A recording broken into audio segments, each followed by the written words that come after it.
Bagaimana caranya? Buktikan. Disinilah kemudian para ulama membimbing kita. Ya. Ada pendapat misalnya yang mengatakan kalau jenis yang ditinggalkan perbuatan sayyiatnya atau maksiatnya ya terkait dengan ibadah kepada Allah, pernah meninggalkan salat, kan? Maka bagaimana cara memperbaikinya? Ganti, perbaiki salat ini. Ya. Dari yang pernah kemudian ditinggalkan, maka ada yang berpendapat dengan qada salat ketika ingat dikiaskan. Ya, maka di waktu-waktu tertentu, ya, saat yang bersamaan, misal setelah salat zuhur ditunaikan, zuhur selesai ditunaikan, ya, maka yang lain ada salat sunnah, dia mencoba untuk mengganti dahulu yang terdahulu yang pernah dia rasakan tertinggal, dia niatkan untuk mengganti. A'udzu billahi minasy syaithanir rajim. Bismillahirrahmanirrahim. Ustaz izin bertanya, apabila di masa lalu pernah lalai dalam menjalankan solat, lupa ya beberapa kali, apakah wajib diganti ataukah cukup dengan bertaubat kepada Allah? Karena saya pernah mendengar tidak boleh melaksanakan solat sunnah sampai semua solat yang pernah ditinggalkan diganti. Tapi saya juga pernah mendengar cukup bertaubat kepada Allah dan berjanji tidak akan mengulangi lagi. Mohon bimbingannya Ustaz. Allah barik fi. Baik. Seorang yang pernah bermaksiat, apapun itu jenisnya, baik maksiatnya terkait dengan Allah, bermaksiat kepada Allah secara langsung. Ya, contoh diminta untuk beribadah, solat itu kan bagian pokok kepatuhan kita, bukti keimanan kita kepada Allah. Quran surah ke-20 Taha ayat ke-14. Ya, salat itu bagian pokok pembuktian iman kita kepada Allah. Innani anallahu la ilaha illa ana fa'budni wa aqimis salata lidzikri. Aku adalah Allah, tak ada Tuhan yang layak dipertuhankan disembah selain aku, kata Allah, maka sembah aku. Ya, bagaimana menyembahmu ya Allah? Wa aqimis salat, tunaikan salat. Ya, untuk mengingat aku, kata Allah. Quran surah ke-20 Taha ayat yang ke-14. Ada orang tak salat. Ya, tapi dia mengaku beriman, atau dia menunda-nunda solat, ya, atau solat semahunya. Ada orang puasa Daud, dia solat Daud. Puasa Daud tu dia puasa Senin, Selasa dia rehat. Ya, Rabu dia puasa, Kamis dia rehat. Tu puasa Daud. Ada ni orang solat Daud. Ya, subuh dia solat, zuhur tak. Asar dia solat, maghrib tak. Itu solat Daud. Itu tidak ada. Ya, dia melakukan itu, dia maksiat pada Allah. Maksiat dalam hal ibadah. Ada maksiat hakun adami, ya, maksiat yang terjadi dari anggota-anggota tubuh pada soalan-soalan yang memang dilarang oleh Allah. Ya, lisan cakap yang baik, dia bercakap tak baik, dia mencela orang lain. Padahal Allah mengatakan, ya ayyuhalladzina amanu la yaskhar qaumin qaum. Hai orang-orang beriman, jangan saling mencela. Quran surah 49 ayat 11, ya. Dia mencela, dia bermaksiat. Semua jenis maksiat ni, baik terkait hubungan dengan Allah ibadah atau terkait dengan interaksi sosial dalam kemanusiaan, muamalah, itu cara mengobatinya untuk kembali pada jalur yang benar. Cara pertama adalah dengan bertobat. Quran surah keempat An-Nisa ayat 17. Quran surah keempat An-Nisa ayat 17. Innamat taubatu 'ala Allahi lilladzina ya'maluna as-su'a bijahalatin thumma yatubuna min qarib. Sungguh taubat yang diterima oleh Allah itu subhanahu wa ta'ala, taubat yang diterima oleh Allah itu subhanahu wa ta'ala adalah taubat dari perbuatan buruk, su. Ya, perbuatan buruk, su itu perbuatan yang menyalahi ketentuan Allah. Ya, diminta memandang yang baik, dia pandang yang tak baik. Diminta solat, dia tak solat. Itu perbuatan buruk. Dan sumbernya dari nafsu yang digoda oleh setan. Jadi perbuatan su itu sumbernya dari nafsu yang diprovokasi oleh setan, digoda oleh setan, dikuasai oleh setan. Itu ada di Quran surah ke-12 Yusuf ayat 53. Wa ma ubarri'un nafsi innan nafsa la'ammaratun bis-su illa ma rahima rabbi.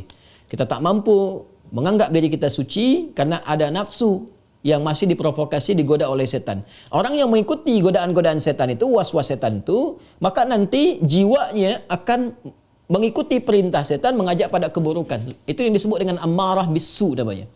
Ya, mata melihat yang buruk, su. Lisan cakap yang buruk, su. Telinga dengar yang buruk, su. Jamak dari su, sayyiat namanya. Bila banyak dikerjakan sayyiat. Allah itu punya sifat Rahman, punya sifat Rahim, yang tidak menginginkan hambanya pulang membawa maksiat. Kamu ini lahir bersih, bersih keadaannya. tampilannya bersih, tak ada dosa, tak ada keburukan, tak ada kotoran. Kenapa pulang kepada Allah jadi kotor? Kerana itu Allah tak berkehendak. Allah tidak berkehendak bila ada hamba satu pun pulang kepada Allah dalam keadaan maksiat, dalam keadaan kotor. Maka sepanjang dia hidup diberikan kesempatan untuk taubat. Taubat ini nanti yang berpeluang membersihkan kembali kotoran-kotoran dosa dan menyucikan jiwa-jiwa yang penuh dengan dosa-dosa. Ini taubat namanya. Nah, taubat itu nanti ada 3 turunan hukumnya. Ada 3. 1, mengakui kesalahan. Salah ini. Jadi kalau kita sadar, ya pernah salah, itu sudah sepertiga taubat. Dan itu mahal sekali. Hidayah Allah mahal sekali. Itu yang tak dipunyai oleh syaitan. Syaitan itu tak punya itu. Ya, karena sifat sombong, dia tahu Allah itu penerima taubat, tapi tak mahu taubat. Ketika diminta oleh Allah itu untuk taubat, diberikan isyarat tuh, dikonfirmasi, ditanya, "Ma mana'aka alla tasjud?" Ya, "Ma mana'aka alla tasjuda idz amartuk?" Kenapa kau tak mau sujud ketika aku perintahkan? Itu kan isyarat taubat. Ya, Quran surah ke-7 ayat 12. Ya, tapi dia tak mau taubat. Ya, tak mau taubat. Dia menjawab, "Ana khairum minhu, khalaqtani min narin wa khalaqtahu min tin." Aku lebih hebat. Nah, itu bahaya. Kesombongan itu bisa menutup seseorang untuk bertaubat kepada Allah. Itu bahaya sekali. Karena itu Allah mengharamkan kesombongan. Ya, karena sayangnya kepada hamba diharamkan kesombongan supaya masih berpeluang untuk taubat. Itu bezanya syaitan dengan manusia. Ingat ya? Manusia salah karena ada nafsu, tapi manusia taubat. Adam manusia diberi contoh oleh Allah, ya, supaya bisa diteruskan pada anak cucunya. Diberi contoh, Adam keliru, lalu kemudian diberikan jalan taubat. Al-Baqarah ayat 37. Fatalaqqa Adamu min rabbih kalimatin fataba alaihi. Adam menerima talaqi ayat-ayat taubat. Ya, dia memohon kepada Allah, Rabbana zalamna anfusana wa illam taghfir lana wa tarhamna lanakunanna minal khasirin. Taubat, dia diterima taubatnya. Syaitan salah, diberi kesempatan taubat, dia tak taubat. Ya, jadi jangan ikuti jejak syaitan. Wala tattabi'u khutuwatis syaitan. Quran surah kedua ayat 168. Jangan ikuti langkah syaitan. Kita beza dengan syaitan, kita beda dengan syaitan. Manusia salah, manusia taubat. Syaitan salah, syaitan tak kenal taubat. Jadi kalau ada manusia bersalah, pernah berbuat salah, tak mau dia taubat, itu patut diduga boleh jadi sedang dikuasai oleh syaitan. Nah, jadi kalau ada pertanyaan, itu pertanyaan fitrah. Ya, saya pernah salah. Itu selalu ada fitrah itu. Ya, 2 anak Adam yang pernah salah satunya bermaksiat itu dan berkehendak untuk membunuh membunuh anak Adam salah satunya. Ada kisah 2 anak Adam itu di surah Al-Maidah, ya, ayat 27 itu, ya, sampai dengan 30, ya. Watlu alaihim bil haqqi watlu alaihim naba ibna adam bil haqqi id qaraba qurbanan fataqabbala min ahadihima wa lam yutaqabbal min al-akhar. Muhammad SAW kisahkan, bacakan kepada umatmu, ya, tentang kisah 2 anak Adam yang diperintahkan untuk berkorban. Yang satu berkorban baik, yang satu tidak. Ya, maka yang satu diterima, yang satu tidak. Maka yang kecewa ini dia merasa cemburu, ingin membunuh. Nah, ketika akan membunuh ini fatawat nafsu lahu nafsuhu. Fatawat tawa itu artinya naik turun. Ya, jadi enggak ya, lakukan tidak ya. Nah, itu di fitrah kita itu selalu ada bagian fitrah yang mencegah berbuat maksiat. Ada yang sifatnya mencegah dari awal, ada yang sifatnya menyesali. Ya, menyesali itu sambil mencela. Kenapa tadi saya harus marah nih sama anak nih? Kenapa tadi saya harus mencela dia? Kenapa tadi harus saya cemberut? Kenapa tadi saya harus berkata yang kasar? Padahal saya bisa berkata yang lembut. Nah, itu ada penyesalan yang kedua sambil mencela diri. Nah, bagian yang kedua ini setelah tak mampu mencegah, dia menyesali, disebut lawam namanya. Sifatnya lawamah. Ya, makanya ada yang dikenal dengan nafsul lawamah. Diri, jiwa yang mencela. Kenapa melakukan itu? Nanti puncaknya terjadi di akhirat, saat kembali, saat hari kiamat. Ya, banyak orang menyesal, kenapa dulu tak begini? Kenapa dulu harus begitu? Nah, itu ada di surah Al-Qiyamah, surah ke-75, ayat yang kedua. La uqsimu biyaumil qiyamah, wa la uqsimu bin nafsil lawamah. Ya, aku bersumpah, kata Allah, ya, ada di jiwa-jiwa itu sebetulnya yang menyesali perbuatan buruk itu kenapa terjadi. Nah, taubat itu karena harus membuktikan kesungguhan untuk berubah, itu harus menyentuh kepada jiwa yang terdalam tadi. Karena itu harus ada unsur pengakuan, yang kedua unsur penyesalan. Unsur pengakuan itu secara fitrah akan muncul dengan sendirinya. Karena itu kalau keluar dia di pernyataan, itu Masya Allah, itu sudah hidayah Allah yang sudah masuk ke dalam jiwa. Jangan tinggalkan. Cepat ambil.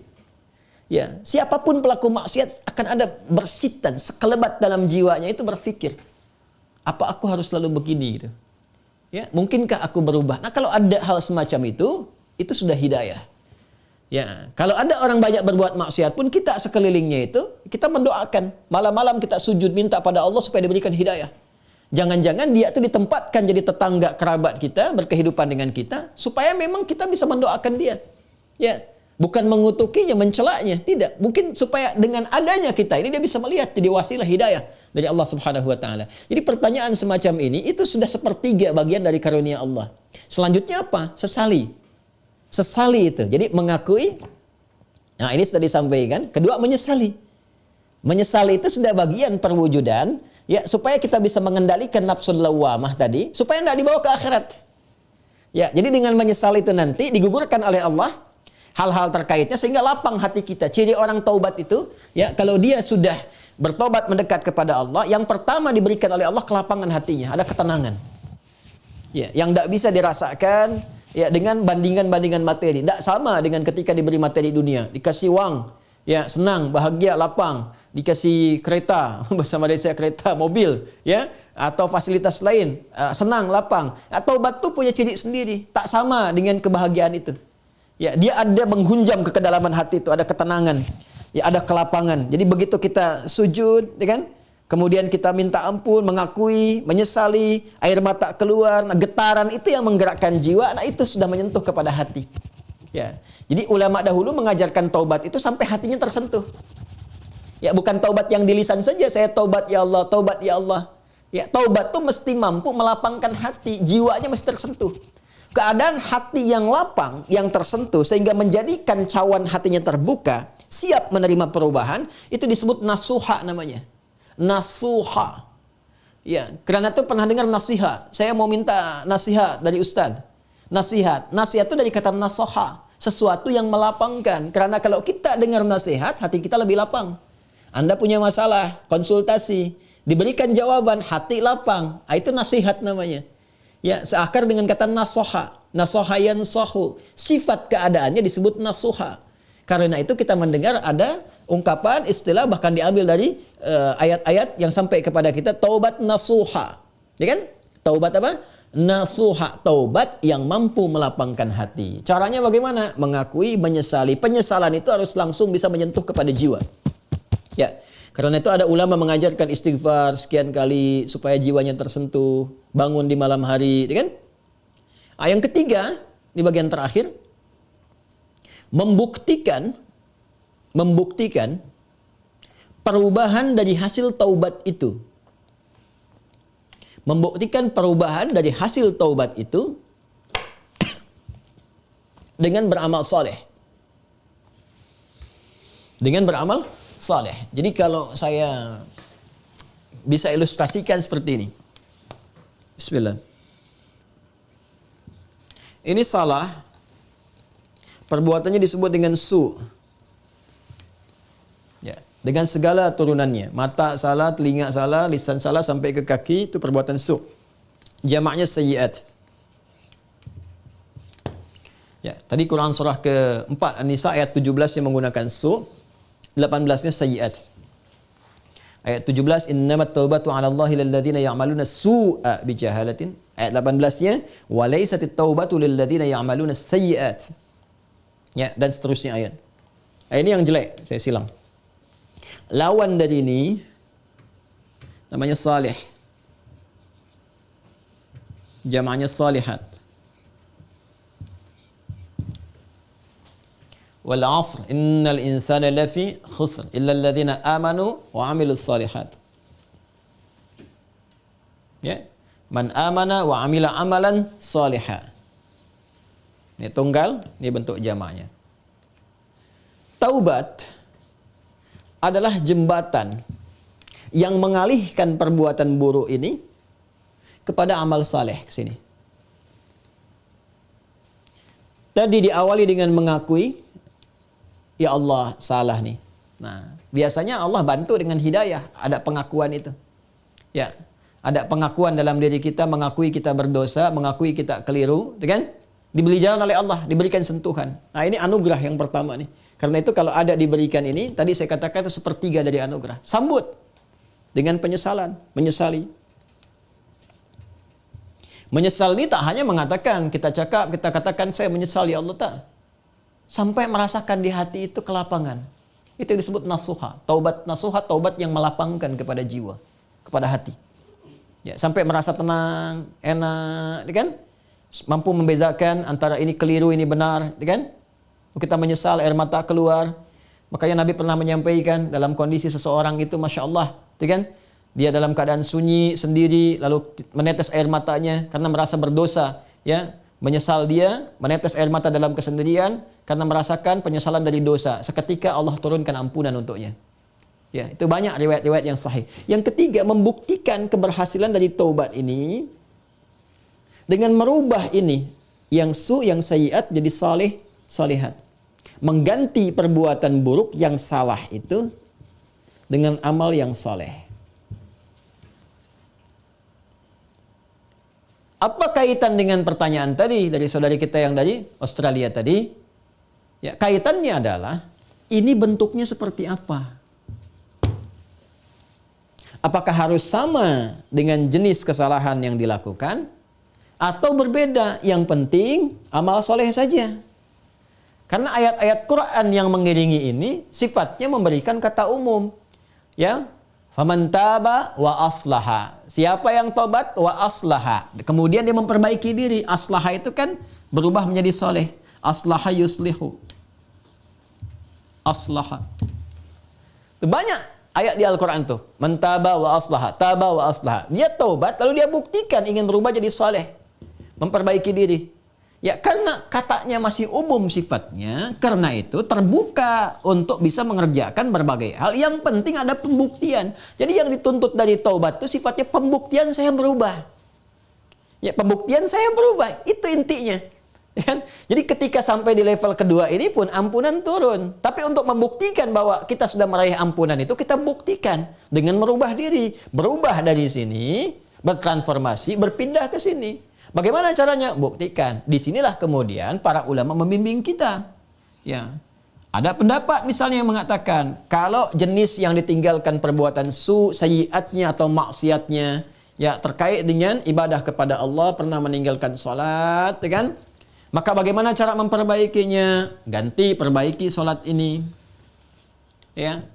Dari yang pernah kemudian ditinggalkan, maka ada yang berpendapat dengan qadha salat ketika ingat dikiaskan. Ya, maka di waktu-waktu tertentu, ya, saat yang bersamaan, misal setelah salat zuhur ditunaikan, zuhur selesai ditunaikan, ya, maka yang lain ada salat sunnah, dia mencoba untuk mengganti dahulu yang terdahulu, yang pernah dia rasakan tertinggal, dia niatkan untuk mengganti. Ya, ini di mazhab Syafi'i sangat populer. Ya, maka dia salat kemudian untuk dia niatkan mengganti yang terdahulu. Begitu masuk kemudian waktu maghrib, ba'da maghrib orang sholat sunnah, dia mencoba mengganti yang terdahulu lagi. Ini satu pendapat di antara sekian ragam. Ya. Ada kedua yang berpendapat, tak dibatasi dengan sholat ini saja. Ketika dia tobat, diterima tobatnya, diampuni. Kalau sudah ampun, turun, ampunan Allah turun, diampuni, ya gugur yang kemarin itu, selesai. Tinggal dia buktikan memperbaiki. Bagaimana cara memperbaikinya? Ya, sesuai dengan keadaan dia yang baru. Kalau dia sudah kerjakan sholat zuhur, ya sudah, selesai sholatnya. Mengganti yang dulu-dulu, perbanyak amalan yang lainnya dengan sholat sunnah. Dia kejar qobliyah zuhurnya, dia kejar ba'diyah zuhurnya, untuk membuktikan kepada Allah bahwa dia telah sungguh-sungguh berubah. Ya, ini hanya ragam saja bagaimana kita kemudian bisa memilih di antara ini, dan semua punya jalurnya yang dapat dipertanggungjawabkan secara syariat. Ya, jadi dipersilahkan, Anda nyamannya mau yang mana yang dikerjakan, tapi hanya ingin menunjukkan ini ada perubahan dalam diri kita. Jadi boleh Anda perbanyak amalan-amalan sunnah, ya, ada yang berpendapat ambil karena umum sifatnya, tidak ada spesifik menekankan kepada Anda. Ya, harus mengganti yang terdahulu misalnya dengan kerjakan yang fardu lagi, nggak ada yang spesifik begitu. Karena itu tafsirannya luas. Ya, kaidah berkata sepanjang umum tidak ada takhsis, maka jangan ditaksis. Jangan dikhususkan pada amalan tertentu. Jadi ambil yang paling ringan. Ya, kalau misalnya Anda ingin coba ganti dengan mengganti menggunakan yang sunnah, silahkan, babnya luas. Perbanyak ibadah sunnahnya, bangun malam tahajud, buktikan dalam kebaikan dan seterusnya. Dan semoga dengan itu Allah Subhanahu wa taala ya memberikan ampunan kepada kita sampai kita kembali kepada Allah dalam kebaikan. Ini babnya.